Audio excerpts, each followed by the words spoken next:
Quiconque a déjà doute de vous, se moque de vos projets ou apparie contre votre succès, se retrouve désormais obligé de parer différemment. Et cela ronge ces gens intérieurement, sans qu'ils puissent y remédier. Je ne parle pas d'excuses ou d'une jolie réconciliation. Ce qui se passe est quelque chose de beaucoup plus profond et inquiétant. Ces critiques ne peuvent plus prétendre que vous n'existez pas. Vous ne pouvez plus diminuer votre trajectoire, ni ignorer ce que vous avez construit. Votre évolution, votre capacité à vous réinventer et votre force sont devenues si évidentes que même les opposants les plus acharnés sont obligés de le reconnaître. Vous n'êtes plus la même personne, ils pensaient qu'ils pourraient vous mépriser pour toujours. Mais le plus cruel dans tout cela, c'est qu'ils ne vous louent pas de leur propre gré. Ils le font parce que la réalité les y oblige. Le discours a changé. Les murmures ont changé. Les rires s'arrêtent. Désormais, lorsque leur nom revient dans une conversation, ce qui apparaît est un silence inconfortable, rempli de honte qu'ils ne peuvent cacher. Chaque mot qu'ils ont utilisé contre vous est devenu la preuve de leur propre échec. Chaque prédiction négative qu'ils faisaient sur leur avenir devenait une preuve de leur aveuglement. Et le plus ironique est que, pendant que ces adversaires se noient dans leur propre amertume, on ne se rend même pas compte que ce changement est en train de se produire. Quiconque a déjà senti que certaines personnes commençaient à les traiter différemment, même sans vraiment comprendre pourquoi, c'est de quoi je parle. Vos critiques ont ri parce qu'ils pensaient que vous ne vous releveriez jamais. Ils faisaient des blagues parce qu'ils pensaient que vous seriez toujours l'échec commode, celui qui leur servait de comparaison pour se sentir supérieur. Vous étiez l'exemple parfait de ce qui ne fonctionnait pas dans la vie, la cible facile lorsqu'ils avaient besoin de quelqu'un pour les rabaisser et les aider à se sentir mieux. Mais il y a eu un moment précis où tout a changé, un instant où vos adversaires on réalise que l'histoire qu'ils avaient créée à votre sujet n'avait plus de sens. Ce moment a peut-être être celui où ils vous ont vu réaliser quelque chose qu'ils avaient juré de ne jamais réaliser. Ou quand ils vont remarquer une nouvelle confiance en vous, quelque chose qui n'existait pas auparavant. C'est peut-être lorsqu'ils l'ont remarqué que vous avez cessé de riguer à leur provocation. Mais ce qui a vraiment détruit ces critiques, c'est de découvrir que pendant qu'ils perdaient du temps à essayer de vous rabaisser, vous utilisiez ce temps pour vous transformer. Et cette prise de conscience n'a pas été progressive. Ce fut un choc brutal, comme un coup de poing dans le ventre. Soudain, les blagues ont perdu de leur côté amusant. Les critiques sonnaient creux. Les attaques semblaient désespérées et pathétiques, car ridiculiser quelqu'un en difficulté est une chose. Continuer à attaquer quelqu'un qui vous a clairement deux passes en est une autre. C'est à ce moment-là que la panique a commencé. Lorsque vous prouvez à vos adversaires qu'ils ont tort à votre sujet, vous remettez automatiquement en question tout ce qu'ils pensaient d'eux-mêmes. Et c'est une vérité que leur esprit ne peut supporter. Le cerveau de ces personnes ne réalise tout simplement pas que la personne qu'ils ont utilisée comme exemple d'échec est désormais plus accomplie qu'elle ne l'est. Il s'agit d'une dissonance cognitive si forte qu'elle provoque des souffrances physiques. Maintenant, quand ils parlent de vous, il n'y a plus cette confiance arrogante d'avant. Le ton est celui d'une prudence nerveuse, de quelqu'un qui sait qu'il a commis une erreur et essaie de ne pas paraître ridicule. Je ne comprends pas comment il a fait qu'à murmure en prive un ancien critique à un autre. Celui-là même qui, il y a 6 mois, disait en public qu'on n'arriverait jamais nulle part. Peut-être que nous avions tort à son sujet, répondit l'autre, avec une voix mêlée de surpris, et de quelque chose qu'il ne voulait pas admettre. Un respect force ces conversations ont lieu, et vos adversaires détestent chaque mot qu'ils sont obligés de prononcer. Parce que reconnaître que vous avez changé, c'est admettre qu'ils n'ont pas réussi à vous évaluer. C'est admettre que la supériorité qu'ils ressentaient n'était qu'une illusion. Et le plus douloureux pour eux, c'est que vous n'avez rien fait d'eux. Tout cela pour prouver quoi que ce soit à qui que ce soit. Vous l'avez fait pour vous-même. Et cela les rend encore plus frustrés car ils ne peuvent même pas dire que vous essayez d'impressionner quelqu'un. Il y a quelques semaines, l'un de ces critiques a déclaré à un groupe d'amis. Il ne ressemble même pas à la même personne. Lorsqu'on lui a demandé ce qui avait changé, il reste silencieux pendant quelques secondes, essayant de trouver les mots. C'est comme s'il n'avait plus besoin de rien de personne, répondit-il finalement. Avant, on pouvait le déranger, non?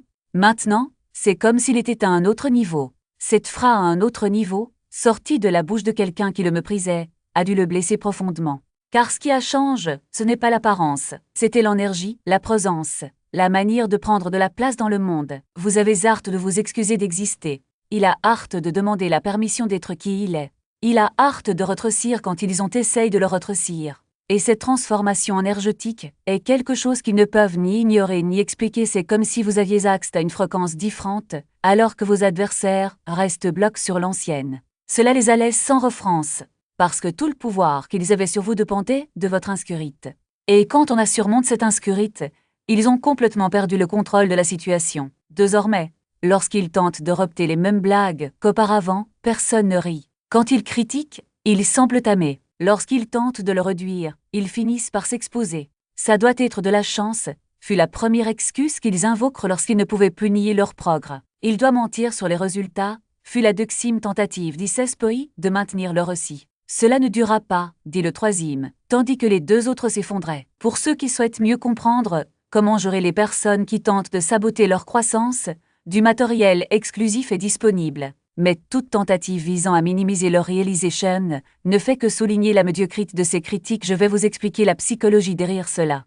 Lorsqu'ils ne parviennent pas à expliquer le succès de quelqu'un qu'ils en sous-estiment, l'esprit humain a tendance à créer des théories du complot. C'est un mécanisme de protection de l'ego. Il est plus facile de croire à la chance, à la tricherie ou à des circonstances particulières que d'admettre que vous êtes un mauvais juge de caractère. Parce qu'admettre cela signifierait remettre en question toutes les autres évaluations qu'ils ont faites sur les gens. Et c'est une vérité que le narcissisme de ses opposants ne leur permet pas d'accepter. Et tu sais ce qui est le plus pathétique? Ces critiques ont commencé à monter sur sa vie, essayant de trouver des défauts ou des erreurs qui justifiaient leurs opinions d'antérieur. Mais plus ils regardent, plus ils se rendent compte qu'il n'y a rien à trouver position qu'ils pourraient l'occuper. Ils se sont convaincus qu'ils étaient des pièces fondamentales de leur plateau, alors qu'en réalité ils n'étaient jamais que des figurants dans une scène qui avait déjà été écrite sans eux. Et le plus cruel, c'est que désormais, ils ne sont même plus utiles en tant qu'antagonistes, parce qu'un vrai méchant exige de l'attention, exige une real action, exige que vous dépensiez de l'énergie pour le combattre. Mais vous les avez simplement ignorés, pas avec dédain, pas avec colère, mais avec le naturel de quelqu'un qui regarde le bruit de fond et décide que cela ne vaut pas la peine de régler le volume. Ils s'attendaient à ce que vous tombiez, que vous échouiez, que vous reveniez en rampant pour demander des conseils ou une validation. Ils espéraient qu'à un moment donné, vous reconnaîtrez qu'ils avaient raison. Après tout, dans leur monde, personne ne prospère sans l'approbation des plus exprimantes. Mais vous n'êtes pas simplement passe à autre chose, vous avez d'accel. Et chaque pas qu'ils faisaient sans regarder en arrière était la preuve que leur validation n'était jamais nécessaire. C'était comme s'ils réalisaient soudain qu'ils criaient dans le vide. Ces paroles n'ont pas trouvé d'écho, ces critiques n'ont pas fait mal, ces prédictions ne se sont pas réalisées.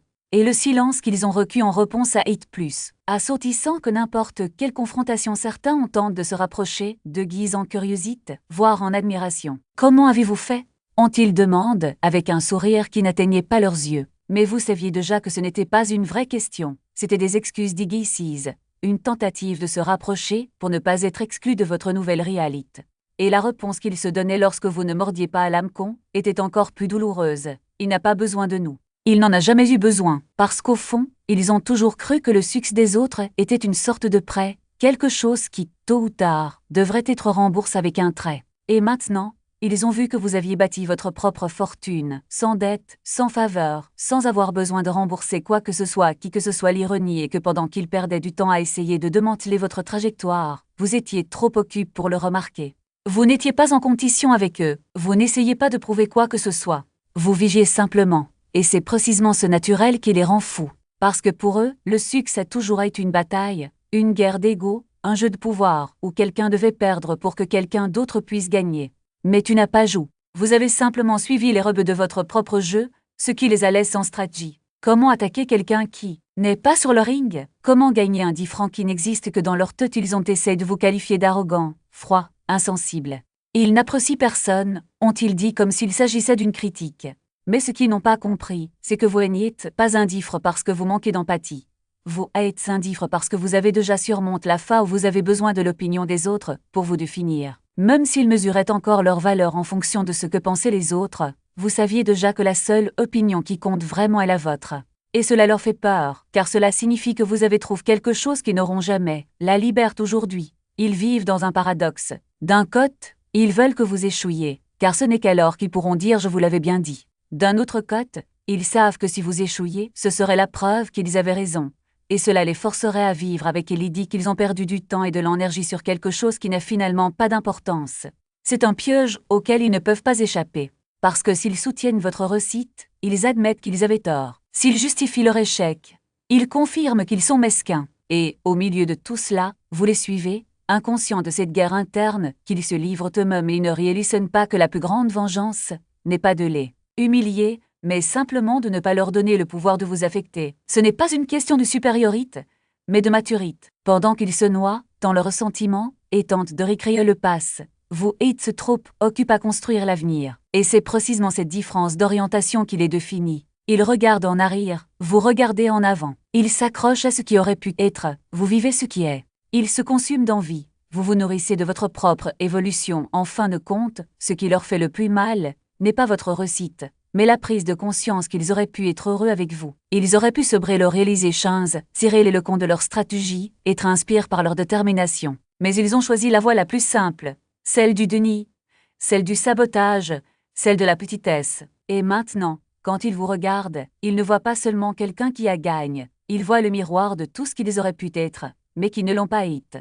Et c'est la vérité qu'ils n'admettront jamais, même pas à eux-mêmes. Car le reconnaître reviendrait à admettre que leur seul, véritable, échec n'était pas le leur dans la prévision de leur succès, mais le leur dans le fait de ne pas avoir eu le courage d'essayer un silence inconfortable. Ils luttent entre la honte d'avoir commis une erreur et la fierté qui les empêche de corriger leur erreur. Chaque fois que son nom apparaît dans une conversation, c'est comme si un courant électrique parcourait la pièce. Non plus l'énergie de la méchanceté, mais la tension d'une reconnaissance forcée. Ils ressentent le poids de leur propre inutilité, mais ils préfèrent avaler difficilement plutôt que de devoir prononcer des mots qui sonneraient comme une de fait. Voici l'ironie la plus cruelle. Plus on avance, plus ils deviennent prisonniers de leur propre choix. Avant, ils attaquaient parce qu'ils pensaient que cela les plaquait en position de supériorité. Désormais, le silence les condamne à une situation encore pire, celle de ceux qui n'ont plus de voix, ni d'autorité, ni de moralité pour juger.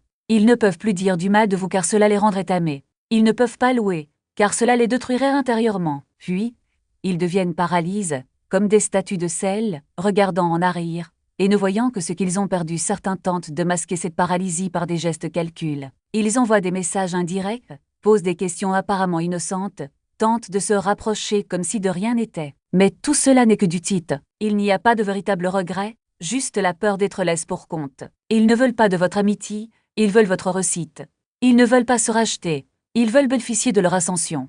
Et le plus triste, c'est qu'ils ne se rendent même pas compte à quel point ces tentatives pathétiques les exposent encore. Plus chaque geste forcé un aveu qu'au fond, ils savent qu'ils ont eu tort. Chaque tentative de rapprochement est une reconnaissance du fait que, sans vous, ils sont moins, mais vous n'êtes plus là pour assister à ces manœuvres. Vous avez évolué, et ce qui était autrefois un champ de bataille n'est plus qu'une terre vide, où ils errent comme des ombres sans substance. Ils n'ont plus de pouvoir sur vous, pas même le pouvoir de vous déranger, et c'est là leur plus grande défaite. Se rendre compte qu'en fin de compte, on ne les considère même pas dignes des traits. Vous les avez surmontés à tel point qu'ils sont devenus invisibles et les voici la dernière vérité qu'ils ne comprendront jamais. Vous n'avez pas besoin de leur validation pour savoir que vous avez gagné. Vous n'avez pas besoin qu'ils reconnaissent votre valeur pour savoir qu'elle existe. Les personnes qui comptent vraiment, celles qui sont incres, qui célèbrent le succès des autres, qui voient au-delà des apparences, savent déjà qui vous êtes. Ils n'ont pas besoin de preuves ou d'explications. Ils voient simplement pendant ce temps, ces anciens détracteurs restent prisonniers d'un cycle d'auto-sabotage.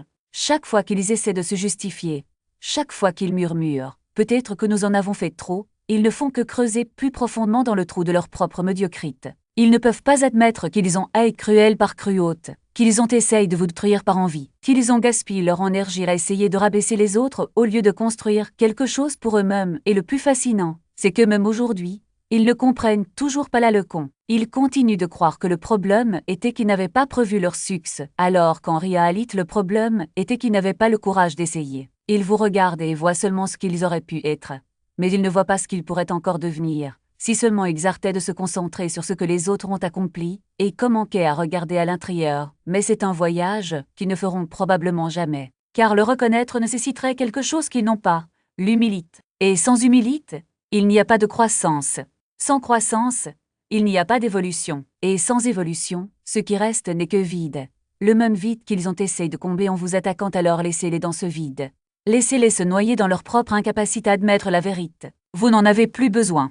Vous avez déjà prouvé, à vous-même et au monde, que vous êtes capable de bien plus que ce qu'ils auraient jamais imaginé. Et tandis qu'ils restent coincés dans le passé, vous êtes occupés à construire l'avenir. Un avenir où les petites gens n'ont pas leur place parce qu'en fin de compte, le succès ne dépend pas seulement de ce que vous accomplissez. Il s'agit aussi de savoir qui vous laissez derrière. Vous, et vous avez laissé derrière vous exactement ceux qui n'ont jamais mérité d'être à vos côtes. Le regret silencieux est le carburant que vous n'avez plus besoin de voir brûler. Laissez-les ronger votre intérieur, sachant qu'ils ont commis une grosse erreur, et que leur erreur vous a sous-estimé. En attendant, vous avancez. grandir, se réinventer, devenir, chaque jour, une version de soi plus pointue, plus libre et plus inébranlable. Et cette constance dans votre propre progrès, cette véritable indifférence au drame des autres, est la plus grande victoire qui soit, car la vérité simple, ils n'ont plus de place dans votre histoire, ni comme des antagonistes, ni comme des fantômes du passé, ni même comme des souvenirs inconfortables.